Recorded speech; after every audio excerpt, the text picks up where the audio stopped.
एक लड़की जिसका नाम रेखा है वह भट्टे पर काम किया करती है और एक रात उस लड़की के पिता को भट्टे का मालिक बुलाता है और उससे कहता है कि तुम्हारी बेटी का हाथ मेरे बेटे के लिए मुझे दे दो।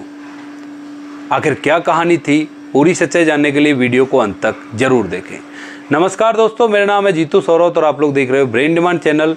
वीडियो को ज़्यादा से ज़्यादा शेयर करें और पेज को फॉलो करना ना भूलें। आज की जो घटना है ये उत्तर प्रदेश के गांव की है, जहां पर अशोक कुमार नाम का व्यक्ति रहा करता है। उसके परिवार में उसकी पत्नी और उसके 2 बच्चे हैं। बड़ा वाला लड़का है और छोटी वाली लड़की है। बड़ा लड़का जिसका नाम हर्षवर्धन है वह बीटेक करने के बाद एक कंपनी में अच्छी जॉब पर नियुक्त है। उसकी जो बेटी है वह एमबीबीएस करने के लिए घर से बाहर रहा करती है। अशोक कुमार के पास 4 भट्टे हैं और 250 बीघे ज़मीन है। तो यहाँ अशोक कुमार की आर्थिक स्थिति काफ़ी ज़्यादा मजबूत है, पैसों की कोई भी दिक्कत नहीं है, अच्छा घर है, अच्छी गाड़ी है, अच्छा बंगला है, पूरा परिवार ऐशो आराम की ज़िंदगी जी रहा था। अशोक कुमार अपने बेटे के पास फ़ोन करता है और उससे कहता है कि बेटा ऐसा कर, तू कहाँ दूसरों की नौकरी करता फिरेगा, तू आजा और अपने ही धंधे को संभाल ले। हमारे 4 भट्टे हैं और 2 को तू हैंडल कर लेना, 2 को मैं हैंडल कर लूँगा। ऐसा कहकर वो अपने बेटे को नौकरी से बुला लेता है।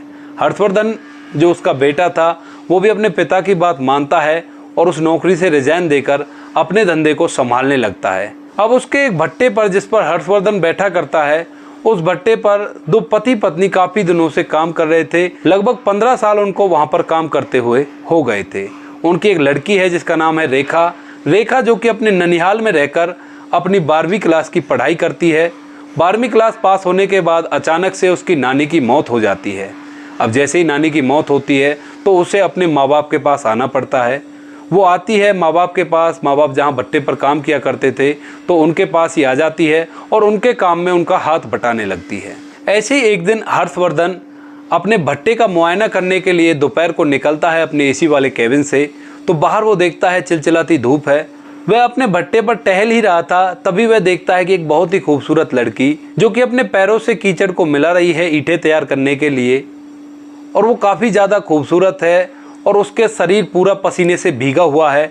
तो उसको देखकर हर्षवर्धन हक्का बक्का सा रह जाता है। बस दूर खड़ा होकर उसे एकटक निहारता रहता है और वह लड़की दूसरी तरफ मुंह करके अपना काम कर रही थी।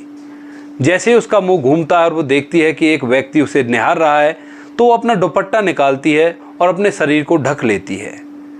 इसको देखने के बाद हर्षवर्धन वहाँ से चला जाता है। अब जैसे ही शाम होती है तो हर्षवर्धन देखता है कि जिस लड़की को उसने देखा था वो अपने माँ बाप के साथ है और वहाँ पर खाना बनाने की वो लोग तैयारी कर रहे हैं। इसको देखने के बाद वो अपने घर चला जाता है और अब होता है अगले दिन सुबह। अगले दिन सुबह हर्षवर्धन अपने ऑफिस आता है। ऑफिस के अंदर एसी चलाकर बैठ जाता है और फिर उसके दिमाग में वही लड़की घूम रही थी जिसको उसने कल देखा था दोपहर को। दोपहर होती है, दोपहर को हर्षवर्धन अपने ऑफिस से बाहर निकलता है और उसी जगह पर जाता है जहां पर उसने उस लड़की रेखा को पहले देखा था। और उसी जगह पर रेखा आज फिर से काम कर रही थी, ऐसा ही काम, कीचड़ को मिला रही थी अपने पैरों से, ईंटें बनाने के लिए तैयार कर रही थी और वह पूरी तरह से पसीने से भीगी हुई थी। हर्षवर्धन इस बार भी उसे दूर से देखकर निहारता रहता है।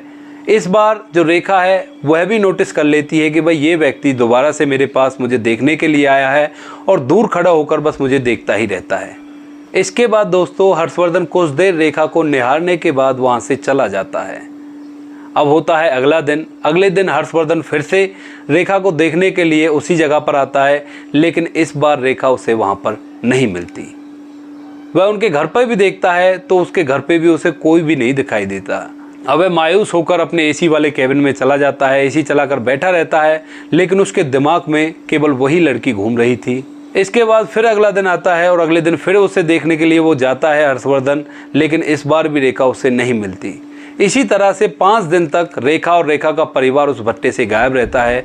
तो हर्षवर्धन को चिंता होने लगती है कि आखिर बात क्या है। 5 दिन के बाद 6ठा दिन आता है और 6ठे दिन हर्षवर्धन फिर से उस रेखा को देखने के लिए जाता है, क्योंकि हर्षवर्धन पहली ही नज़र में रेखा को अपना दिल दे बैठा था। अब हर्षवर्धन जैसे ही उस जगह पर जाता है तो वहाँ पर वो लड़की रेखा उसे उसी काम को करते हुए फिर से दिखाई देती है और इस बार हर्षवर्धन से नहीं रुका जाता। वह उसके पास आता है और उससे पूछने लगता है कि आखिर तुम्हारा नाम क्या है। तो जो लड़की रेखा है वो अपना नाम बताती है। नाम के बाद वो पूछता है कि तुम यहाँ कैसे, तुम तो नई आई हो शायद।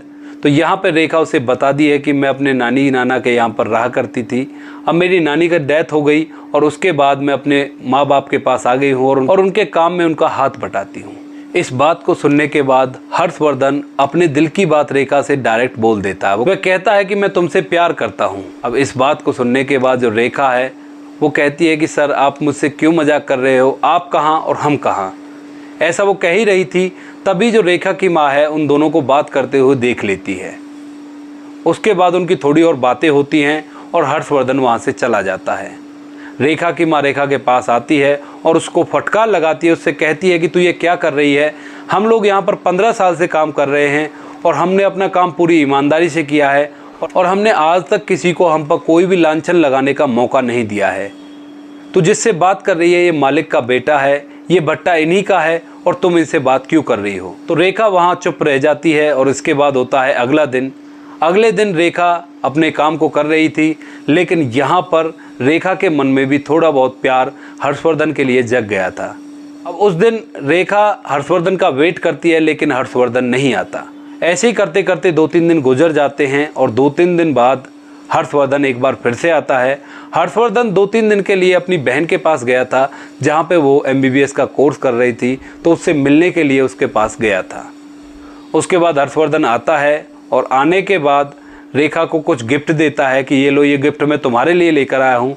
तो यहाँ पर रेखा उन गिफ्ट को लेने से साफ इनकार हर्षवर्धन से कर देती है कि नहीं, मैं इन्हें नहीं ले सकती, हमारा काम मेहनत करने का है और हम अपनी मेहनत का ही खाते हैं।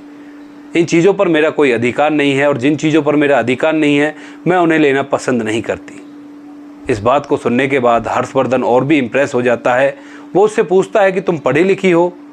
तो रेखा बताती है कि हाँ, मैं पढ़ी लिखी हूँ। हर्षवर्धन पूछता है कि तुम कहाँ तक पढ़ी हो। रेखा बताती है कि मैंने 12th क्लास की है नॉन मेडिकल से। अब हर्षवर्धन उससे कुछ पहाड़े पूछता है। 79 का पहाड़ा उससे पूछने लगता है। तो रेखा 79 का पहाड़ा झट से उसको बोल के बता देती है। हर्षवर्धन अपने फ़ोन में कैलकुलेट करता है और रेखा मुँह ज़बानी उसको बताती रहती है और ये पहाड़ा बिल्कुल एक्यूरेट था। इसके बाद हर्षवर्धन को और थोड़ा इंटरेस्ट आने लगता है उसकी पढ़ाई लिखाई को देखकर। वो सोचता है कि ये जितनी खूबसूरत है उतनी ही ज़्यादा पढ़ाई लिखाई में होशियार भी है। तो वह उससे और बातें करता है और उससे पूछता है कि क्या तुम इस ईंट का क्षेत्रफल निकाल सकती हो। यहाँ पर रेखा कहती है कि साहब, ईंट का ही क्या, मैं इस पूरे भट्टे का, जितना बड़ा तुम्हारा भट्टा है, पूरे का क्षेत्रफल निकाल सकती हूँ और इस भट्टे के अंदर एक बार में कितनी ईंटें आती हैं उनके बारे में भी बता सकती हूँ। इस बात को सुनने के बाद हर्षवर्धन और भी ज़्यादा इम्प्रेस हो जाता है और इतने में ही जो रेखा की माँ है वह वहाँ पर आ जाती है। वह हर्षवर्धन से कहती है कि बेटा, तुम इस भट्टे के मालिक हो और हम इस भट्टे के छोटे मोटे मजदूर हैं, तो हमारी तुम्हारी कोई बराबरी नहीं है। अगर मेरी बेटी से कोई गलती हो गई है तो हमें माफ़ कर दो और आप यहाँ से जाओ। ऐसा कहकर रेखा की माँ हर्षवर्धन को वहाँ से भेज देती है। अब हर्षवर्धन अपने केबिन में बैठा हुआ केवल रेखा के ही बारे में सोचता है। वो सोचता है कि वो देखने में भी बहुत ज़्यादा खूबसूरत है और पढ़ने लिखने में भी उसका दिमाग काफ़ी ज़्यादा तेज है। इस बात को सोचते हुए शाम हो जाती है और शाम को जैसे ही वो अपने घर जाता है, घर जाकर वह अपने पिता के साथ खाने की टेबल पर बैठता है और वहाँ पर अपने पिता से कहता है कि पिताजी, मुझे शादी करनी है। तो उसका पिता अशोक कुमार कहता है कि बेटे, ये तो बहुत अच्छी बात है, ये बताओ कि लड़की कौन है। तो वह बताता है कि लड़की हमारे ही भट्टे पर काम किया करती है। तो उसका पिता कहता है कि कहीं सुखवीर की बेटी तो नहीं है। तो यहाँ पर हर्षवर्धन कहता है कि मुझे नहीं पता कि वो सुखवीर की बेटी है किसी और की, लेकिन वो देखने में काफ़ी ज़्यादा खूबसूरत है।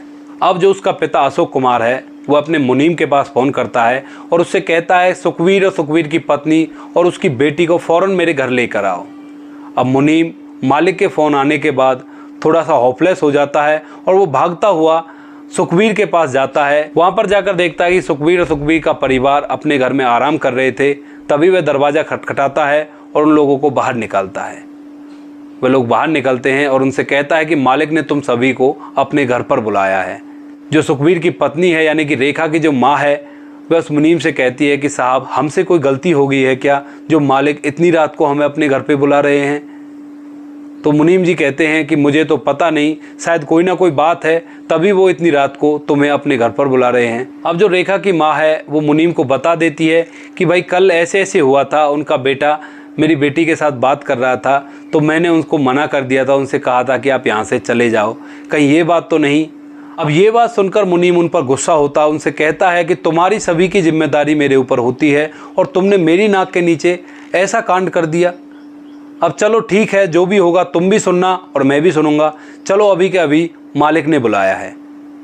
तो वो चारों जन वहाँ से चल के मालिक के घर पे पहुँच जाते हैं। अशोक कुमार की पत्नी वहाँ पर खाना परोस रही थी, तो वो अंदर चली जाती है और यहाँ पर इस कमरे के अंदर अशोक कुमार का बेटा और मुनीम और 3 जन, वो माँ, बाप और बेटी रेखा से अशोक कुमार पूछता है कि ये बताओ, इसकी सज़ा तुम्हें दूँ या फिर इसे दूँ। अब इस बात को सुनने के बाद रेखा बोलती है और कहती है कि साहब इसकी सज़ा आप मुझे ही दे दो, बाबूजी को आप सज़ा क्यों देते हो, और अगर हमसे कोई गलती हुई है तो हम लोग आपके भट्टे पर कभी भी दिखाई नहीं देंगे। इसके बाद जो अशोक कुमार है वो उस लड़की रेखा से 2-4 बातें और पूछता है पढ़ाई लिखाई को लेकर, और रेखा उनका एकदम सटीक जवाब देती है।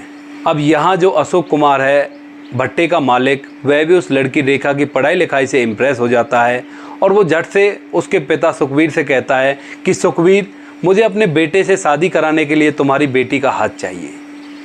इस बात को सुनकर जो सुखवीर है वो उसे कहता है कि साहब हम गरीब लोग हैं, तो हमसे मजाक मत कीजिए, हमारे पास क्या है और आप कहाँ और हम कहाँ।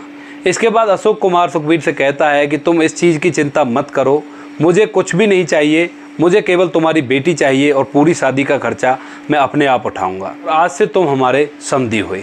ऐसा कहकर अशोक कुमार उन दोनों का रिश्ता पक्का कर देता है।